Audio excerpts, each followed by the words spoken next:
સમજાણું? આટલું જ સિમ્પલ હોય છે. હવે નીચેનું ટ્રાય કરો. Did both the frogs try to jump out? Try નું ટ્રાય થાય. હવે આપણે ગોઠવવાનું છે. ડીડ હોય ને એટલે ટ્રાય આવ્યું છે, પણ આપણે V2 કરવું પડશે. શું કરશું? યસ. ઉપર જો મેં ઓલું છે ને એક્ઝામ્પલ સેન્ટેન્સ, એવી જ રીતે કરી નાખો. યસ. બોથ ધ ફ્રોગ્સ એટલે subject. tried to jump out. Frogs keep the two frogs telling not to try. તો વર્બ જ પકડવાનો. કીપ રહ્યું ને એવું અહીંયા હશે. ગોતો. કીપ ટેલિંગ નું શું થઈ જાય? Keep kept kept. એટલે આ ટેબલ આપણે શીખવું પડશે. અત્યારે તમારે કાંઈ કરવાનું નથી, સિમ્પલ કરવાનું છે. તમારો ટાસ્ક શું છે ઉપર ગમે ત્યાં લખી નાખો. ફોલ રહ્યું ને એનું ફેલ થાય, ટ્રાય રહ્યું નું ટ્રાયડ થાય, કીપ નું કેપ થાય, સ્ટોપ નું સ્ટોપ થાય, લિસન નું લિસ્ટન કે લિસન્ડ નું શું થાય? સિમ્પલ પાસ્ટ એક્ચ્યુઅલી શું થાય? સેન્ટેન્સ સ્ટ્રક્ચર બોલ દો. હા, સબ્જેક્ટ V2 અને ઓબ્જેક્ટ. અચ્છા, એક્સપ્લેન નું શું થાય? એક્સપ્લેન્ડ. વાહ. પહેલાનો તો આન્સર આપ્યો છે. Did two frog fell, did two frog fall into the pit. તો એનો આન્સર છે yes, two frogs fell into the pit.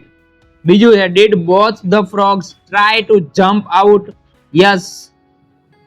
Yes did ની જગ્યાએ yes, both the frogs tried to jump out. Simple, easy. Did the other frogs keep the two frogs telling not to try? Yes. The other frogs kept telling the other frogs kept telling the two frogs not to try. Did the second frog stop jumping? Yes કે no? First frog ને second frog ખબર પડવી છે. જો first frog છે ને આમાં ચિત્રમાં નીચે જો પડેલો છે, તો સેકન્ડ એને શું કર્યું? તો એને સ્ટોપ કર્યું? નો. The second frog continued to jump. મળી ગયું?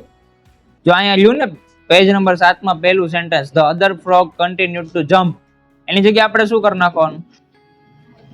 The second frog, other frog ની જગ્યાએ continued to jump. આગળ યસ નો માં શું આવે? નો. સિમ્પલ, આન્સર મળી ગયો. તમારે બીજે કઈ ગોતવા જવું પડે?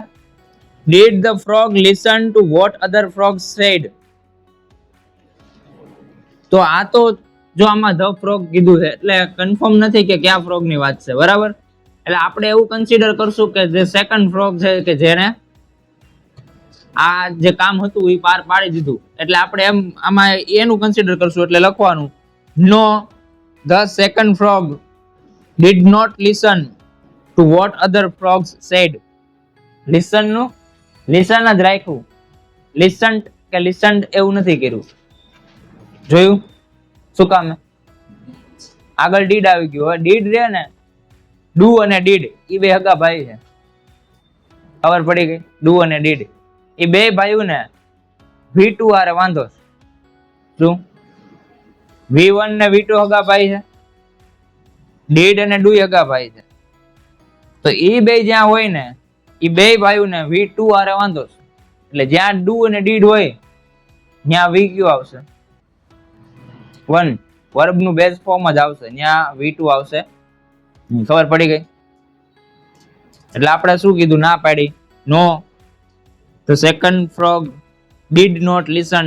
પછી પાછળનું એમનેમ sentence to what other frog said.